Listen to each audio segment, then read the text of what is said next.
One of the reasons why I have the lurid subtitle I do, my book, Religion is a Poison, is that it makes ordinary moral people, compels them, forces them, in some cases orders them, to do disgusting, wicked, unforgivable things.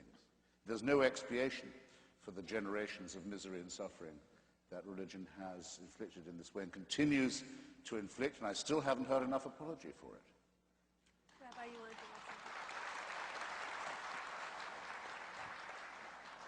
Christopher, I've got to call you down on referring to circumcision as genital mutilation. My son cried more at his first haircut than he did at his bris. And statistically... You weren't doing it right then. Statistically, the only long-term effect that it seems to have on people is it increases their chances of winning a Nobel Prize.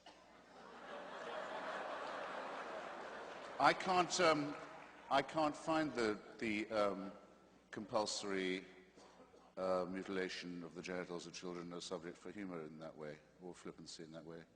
Maimonides says very plainly that it's designed to repress sexual pleasure, to deprive us, a male child as far as possible of the opportunity of that.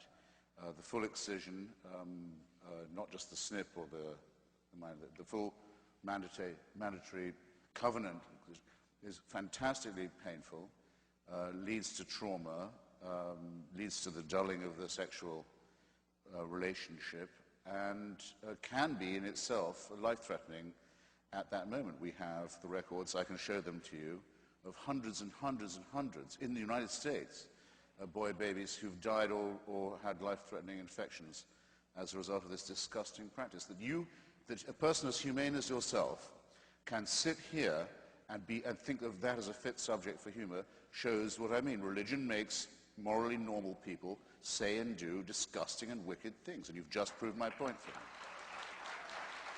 Shame on you for saying what you just said. Shame on you for saying it about your own son, my God. Let's move on. Yes, let's. What next? Cutting the labia of little girls. At least Judaism doesn't do that. This is a question. What if a Muslim was to say to you just now, my little girl cried more at her first haircut than when I cut off her clitoris? What would you think of me if I was to say such a disgusting thing? Well, remember, we are not talking about detail here. We're talking about whether religion makes people behave better or not. let's give the rabbi a chance. I wanted to move on, but let's give the rabbi a chance to respond to what you said, because it got pretty personal here. So, again, my experience in my own son, my own grandson, hundreds of congregants, has been that it's nothing like what you're talking about, and that for whatever reason that this has become an issue for you, I just think is excessive. What do you mean by that? Oh. What do you mean by that? That I'm more personally... There's an undertone of innuendo to this. Let's bring it on. No, there's no innuendo there. What I'm saying is, sure, you know, I've lived through this personally, and... You've inflicted it, is what you're saying. I've been what? You've inflicted it, or officiated at it, is what you're saying, isn't it? Well, officiated, yes. Inflicted, no. Forget Maimonides. Maimonides has his hang-ups about that. I should forget Maimonides. Since when do you say that? Because on issues of sexuality, Maimonides has some very medieval ideas. I ran across the line in your book that Orthodox Jews have sex through a hole in a bed sheet. Do you know Orthodox Jews who told you they have sex that way? No. I say it is said of Orthodox Jews that they may do that. all right, gentlemen, I'm sorry to break this up. That's a Reformed Jewish rumor about Orthodox. We have a lot of questions from the audience, and I want to give others a chance. Genital mutilation is no joke. Christopher, the Obama administration wants the National Day of Prayer upheld. The Justice Department is apparently looking into options for appeal. Tony Perkins' group is calling for the judge's impeachment. Why should this be unconstitutional? It's totally optional. No one is forced to pray. No, but that's why the government shouldn't have a word to say about it. That's why it can't be a National Day of Prayer that has any government sponsorship. It's as plain as anything could be. The First Amendment is written with admirable clarity. You know, Congress shall make no law respecting any establishment of religion. I look out of my window in Washington, I can see, I don't know how many churches. Everyone can go to them all the time. If you're a Muslim, you're supposed to pray 5 times a day. Just don't bother me with it, and don't ask for the government to endorse it, okay? Tony, the federal judge in Wisconsin says, and I quote, "I understand that many may disagree with that conclusion, and some may even view it as a criticism of prayer or those who pray. That is unfortunate. A determination that the government may not endorse a religious message is not a determination that the message itself is harmful, unimportant, or undeserving of dissemination." Why are you calling for impeachment? Well, first off, I mean, there's two problems here. One, I think this is a case of judicial activism, but also a case of judicial arrogance and ignorance. I mean, first off, this is a district court. District courts are not to set judicial precedent. They're to yield to appellate court precedent or to the Supreme Court precedent. And clearly, this has been a practice since the very first president of the United States, dating back to George Washington. So clearly there's a pattern here, there's a history. And she cites the Lemon test, which is a test that was first adopted in the 1970s regarding school and coercion. There's no coercion here. People have an opportunity to participate in the National Day of Prayer. But is it really the government's role to be declaring this?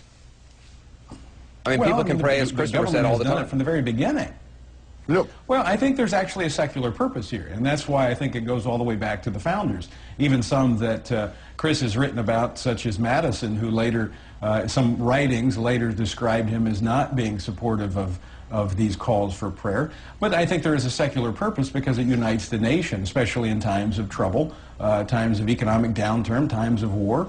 This has been a practice for presidents since the very beginning of the country. Would it unite the nation if it was a day of Hindu prayer that was called for, or Muslim prayer, or Jewish prayer? Well, but see, Christopher... I mean, I'll tell you what, by the way, please do, let Christopher finish. By all means, call me Christopher, if only because it is my name. I thought you were a foe of big government. It's a perfectly plain principle. This is not just a government intruding where it doesn't belong, but it also is establishing, you know what day of prayer this is. This is a day of prayer for Christians. The attempt is to import, the idea is to import surreptitiously, to smuggle through customs, the idea that this is a Christian nation, which is part of your own agenda, is it not? Christopher, let's start with you. Let me ask you a question. What does it mean, if anything, when people refer to the United States of America as a Christian nation? It's literally a meaningless statement. I mean, the Constitution quite deliberately forbids all mention of God. Well, I should say omits all mention of God, let alone of Jesus. And though the Declaration of Independence mentions a creator, it very specifically doesn't say that this creator intervenes. Most of the people who wrote the Declaration were deists, not theists. It's true to say the majority of believers in America are Christian, but that's a banal fact. Many of them, I know from going and debating with them on my book tour, when you go to their churches, are full themselves of doubt. In other words, people who've responded saying they're Christian are very full of doubt and skepticism. And the figure you don't mention, but perhaps I could introduce it, is that perhaps as many as 16% of people now identify as having no faith of any kind, and that's double what it was a decade ago. It's the fastest growing group in the United States. So yes, there's a real crisis for faith in this country now. Ken Blackwell, off of what Christopher just said, is there a crisis of faith in this country? Do you doubt at all that this is a Christian nation? No, I really don't doubt that. If you look at the precepts that the foundation is built on, it is a nation that does not have a naked public square, but one that is built on a moral foundation. Now, I think it's very clear. Doesn't make it Christian. That it ebbs and flows in our 232-year history. But from George Washington and Abraham Lincoln to our latter-day presidents, there has been a fundamental understanding that it is that moral foundation based on Judeo-Christian precepts. Christopher Wrong, Hitchens. I'm afraid. It's just flat out wrong. It's based on what Thomas Jefferson called a wall of separation between politics and religion. When the people of Danbury, when the Baptists, such to say, of Danbury, Connecticut, wrote to him asking for protection, they were asking for protection from whom, Mr. Blackwell? Do you remember? Well, listen. From the Congregationalists of Danbury, Connecticut, who didn't consider them to be real Americans. Christopher, can I have a word in edgewise? By all means. Christopher, let me just say to you that in the Declaration of Independence, you made reference to it. It says, we hold these truths to be self-evident. So we don't have to be the erudite that you are to understand a basic precept that our our country is built on a set of universal truths, that all of us are created equal, that we're endowed by our Creator, that our rights, our human rights, don't come from government. They come from so our you're being very stubborn. This does not say Christian. At any point, it doesn't even imply it. The person who put in the word self-evident on that committee was Benjamin Franklin, who was undoubtedly an atheist. The main drafter of the Declaration, Thomas Jefferson, was by no means a Christian. George Washington wouldn't take communion. It's all true. Let me just ask you, Christopher, do you think that the founders and the Pilgrims were not Christians? The Pilgrims were Christians. We're talking about, if we're talking about historical accuracy, let's be forthright. You know it, and I know it. Yeah, but the Pilgrims are not the founders, my dear sir. Christopher, I'm not going to let you bogart me. Let me just say this: that you're just going to keep talking. I believe that you have a constitutional right to be theologically wrong. And I will defend. I didn't require your permission. I didn't require your permission. I will defend your right to be theologically. I will defend your right to be theologically wrong. But actually, I don't have a constitutional right to that. I will not abandon a historical fact, and that is that this country is built on a moral foundation that is framed by Judeo-Christian principles. Mr. Blackwell, the Pilgrims and the founders just are not the same. The Spanish arrivals also were Christian, although they were Catholic. Before there was a United States of America, the United States of America's founding documents are secular. If you don't know that, you don't know anything. Michael, let's be clear that over our 232-year history, the influence of faith in our day-to-day lives have ebbed and flowed. And the reality is that in 1981, everybody was saying that the church was irrelevant, Christianity was dead, and we then saw 25 years of an influential church and an expansion of faith.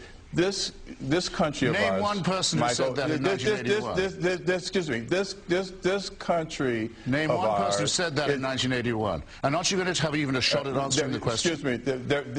There were newspaper articles, Christopher, and you and I can come back and I'll wave them in front of you, put them under your nose. But the fact of the matter is that even the latest articles on this issue has made it clear that we've been at a low ebb before, and we will come back. And I'll just tell you what W.E. Archer used to say. Sometimes it might take. I'll answer the question if you give me a chance. It might take a crucified church to bring a crucified Christ into the eyes.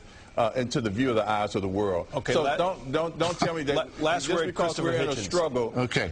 All right, then let me just. I don't mind answering your question, Mr. Barnacle. Yes, sir. John Meacham's very thoughtful article, which is the one that has brought us together today, I think does show that there's a decline in certainty among those who claim to be of faith, and I think we can all probably agree on that. The one thing he didn't mention that I think he should have done or should have stressed more is another very important, salient, recent change, namely our worst enemy in the world, the one that most seeks to destroy us, is very obviously a faith-based one.